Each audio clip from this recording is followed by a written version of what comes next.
काल महाराष्ट्राच्या विधानसभेमध्ये आवाजी मतदानाने जनसुरक्षा कायदा हे पारित करण्यात आला आहे। या विषयावर बोलण्यासाठी आपल्यासोबत आहेत वंचित बहुजन आघाडीचे राष्ट्रीय प्रवक्ते फारुख अहमद सर। माझं पहिलं प्रश्न आहे, मुख्यमंत्रींचं असं म्हणणं आहे की हे असामाजिक तत्व त्यांना रोखण्यासाठी हे जनसुरक्षा कायदा आपण आणतोय। मुख्यमंत्र्यांचं जे स्टेटमेंट मी ऐकलेलं आहे त्या स्टेटमेंटमध्ये ते म्हणतायत की डावे कट्टरवादी विचारधारेच्या संघटनांसाठी आम्ही कायदा आणलेला आहे आणि नक्षलवादाचा प्रभाव कमी करण्यासाठी आणलेला आहे। आता देवेंद्र फडणवीस हे महाराष्ट्रातले एका अर्थानं नरेंद्र मोदी आहेत, म्हणजे कोणत्या अर्थानं फेकूच्या अर्थानं। महाराष्ट्रातला सगळ्यात खोटारडा माणूस कोण आहे तर देवेंद्र फडणवीस आहे। आणि हे खोटारडा माणूसाचा खोटारडेपणा परभणीमधल्या सोमनाथ सूर्यवंशीच्या वेळेला ते म्हणले की हार्ट अटॅकने मेला आणि मग तपासात आला की ते पोलिसांच्या मारहाणीत मेला। नागपूरमध्ये म्हणले की चादर जळालीच नाही, नंतर सगळ्या जगानं बघितलं की चादर जळाली होती।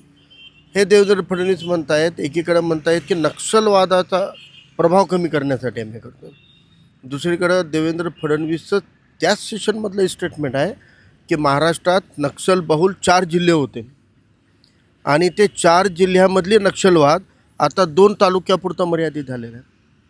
जर या वर्तमान कायद्यांनी जर नक्षलवाद महाराष्ट्रातला हा 4 जिल्ह्यावरची व्याप्ती हे 2 तालुक्यापर्यंत मर्यादित झाली होती, तर मग तुम्हाला हे जनसुरक्षा कायदा आणायची गरजच काय? याचा अर्थ क्लिअर आहे की त्यांना नक्षलवादाला किंवा नक्षलवादाविरोधात लढण्यासाठी कायदा नको आहे। आणि हे जे 4 जिल्ह्यातला नक्षलवाद 2 तालुक्यात आलं ना, ते कोणत्या सक्तीच्या कायद्यामुळं आलं नाही, ते लोकशाही पद्धतीचं संवाद वाढल्यामुळं, विकास वाढल्यामुळं किंवा त्या लोकांशी डायलॉग झाल्यामुळं कमी झालेला आहे। त्याचे परिणाम लोकांनी बघितलेले आहेत। आणि म्हणून एकीकडं ते म्हणतात की नक्षलवाद संपायला आलेला आहे, दुसरीकडे नक्षलवादाच्या नावानं कायदा आणतायत, तिसरीकडे म्हणते अर्बन नक्षल। अर्बन नक्षलची व्याख्या काय? आजच्या तारखेपर्यंत अर्बन नक्षलच्या नावावर देवेंद्र फडणवीस यांनी किंवा महाराष्ट्रातल्या गृह मंत्रालयांनी आणि महाराष्ट्राच्या पोलिसांनी ज्यांना ज्यांना अर्बन नक्षलवादी म्हणलेलं आहे ते सिद्ध करू शकले का? भीमा कोरेगावच्या घटनेच्या वेळेला त्यांनी काही बुद्धिजीवी लोकांना आत टाकलं होतं, त्याच्यातले काही सुटलेत, काही जामीनवर आहेत, काही लोक तर मृत्युमुखी पडलेत, पण 10 वर्ष होऊन लोटून जायला आले तरी त्यांना आतापर्यंत अर्बन नक्षल सिद्ध करता आलेलं नाही। मग जे अर्बन नक्षल अस्तित्वातच नाही ते काल्पनिक चित्र इंडियन मुजाहिदीनसारखं निर्माण करायचं आणि सर्रास सामाजिक कार्यकर्ते जे सरकारला, जे पोलिसांना, जे प्रशासनाला विरोध करतील त्यांना आत टाकण्यासाठी हा काळा कायदा त्यांनी आणलेला आहे।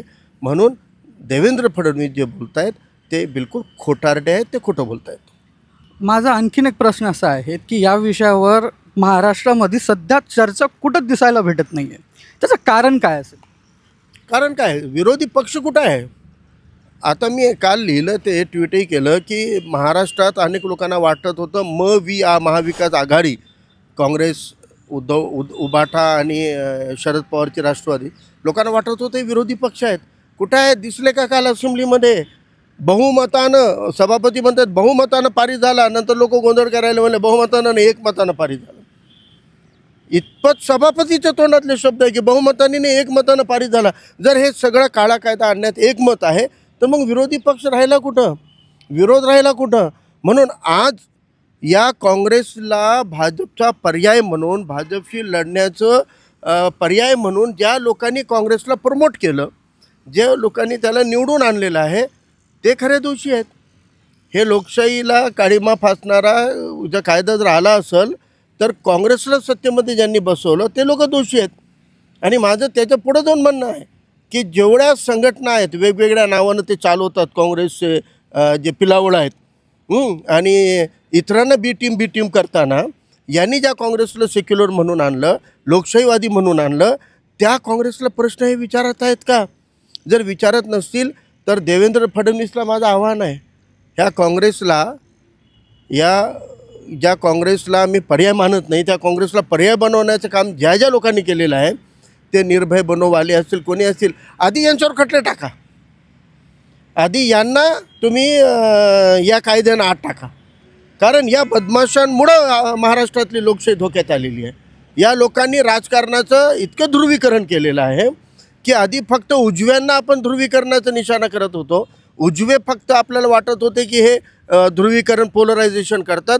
हे प्रोग्रामी म्हणवणारे हे पण राजकीय ध्रुवीकरण करतात. एकच पक्ष, अरे संविधानानं बहुपक्षीय संसदीय लोकशाही दिली आपल्याला. तुम्ही याला अमेरिकेसारखी द्विपक्षीय लोकशाही बनवत आहे. एकीकडे भाजप आणि दुसरीकडे काँग्रेस, आणि तिसरं कोणी आलं तर बी टीम सी टीम. मग तुमच्यापेक्षा मोठी बी टीम कोणती आहे? तुम्ही ज्या काँग्रेसला वाचवलं, सत्तेमध्ये आणलं, आणि एक हरामकर एक आमदार उठून उभा राहत नाही आहे महाविकास आघाडीचं. म्हणजे किती बदमाशपणा आहे हे. मग कोण लढणार? मग आता आम्ही रस्त्यावर लढायचं. म्हणजे लोकांनी, जनतेनं, आता जनतेला लढण्याशिवाय पर्याय नाही. ज्यांना वाटते की आपल्याला लोकांसाठी लढायचं आहे त्यांनी आत्ताच लढून जेलमध्ये जावं. नाही तर तुम्हाला लढण्याची संधी न देता घरातून उचलून जेलमध्ये टाकण्याचा फडणवीसच्या हातामध्ये कायदा आलेलाच आहे. त्यामुळं या कायद्यामध्ये ज्या सुधारण्याच्या नावानं सांगितलेल्या अशा कोणत्याही सुधारणा झालेल्या नाहीत. अंधकारामध्ये कायदा आहे. ते कोणालाही अर्बन नक्षल म्हणू शकतात. त्या कोणत्याही संघटनेला कट्टरवादी डावी संघटना म्हणू शकतात. आणि खरा प्रश्न आहे की आज महाराष्ट्राचा कायदा सुव्यवस्था बिघडवण्याचं काम, मुसलमानांच्या मशिदीत घुसून मारण्याचं काम जे झालं होतं पश्चिम महाराष्ट्रामध्ये, मशिदीमध्ये घुसून हत्या करण्यात आली होती, मॉब लिंचिंग करण्यात येते, मशिदीमध्ये घुसून आम्ही घुसूत म्हणून धमक्या दिल्या जातात. तर हे कट्टरवादी उजवे का नाही त्या कायद्यामध्ये? उजव्यांना पण घ्या ना, कारण महाराष्ट्राचा कायदा सुव्यवस्था उजवेच बिघडवायलेत. ते टिल्लू राणे, ते पडळकर म्हणायला पादरी लोकांचं हत्या करून आम्ही 11 लाख रुपये इनाम देतो म्हणून. हे काय सरळ हिंसेसाठी उकसवणारे लोक आहेत. त्या पडळकरला टाका या कायद्याखाली, नितेश राणेला टाका, आहे दम नाही आहे. म्हणजे त्यांना मोकळं रान द्यायचं. आणि यांच्या विरोधात कोणी उभं टाकेल, तुमच्या आमच्यासारखे सामान्य पत्रकार, सामान्य कार्यकर्ते, त्यांना आत टाकण्यासाठी केलेला हा ट्रॅप आहे. आणि महाराष्ट्राच्या जनतेने या ट्रॅपमध्ये फसू नये. आमचं तर म्हणणं आहे, उद्या काही न करता जेलमध्ये सडून मरण्यापेक्षा या कायद्याचा विरोध करताना जेलमध्ये गेले तर परवा न करता लढलं पाहिजे. या पद्धतीचं आव्हान महाराष्ट्राला आमचं आहे. सामान्य नागरिक, हे सगळं झालं राजकीय बाब. सामान्य नागरिकाला याचा काय त्रास होणार आहे? सामान्य नागरिकाला त्रास होणार आहे. एका रेल्वेच्या प्रकरणामध्ये अख्ख्या रेल्वेला जाम केले होते सामान्य जनतेनं. एका शाळेमधल्या बलात्काराच्या किंवा एका अशा प्रकरणामध्ये नागरिकांनी अख्खं ठाणे पुणे जाम केलं होतं. उद्या करू शकतात का?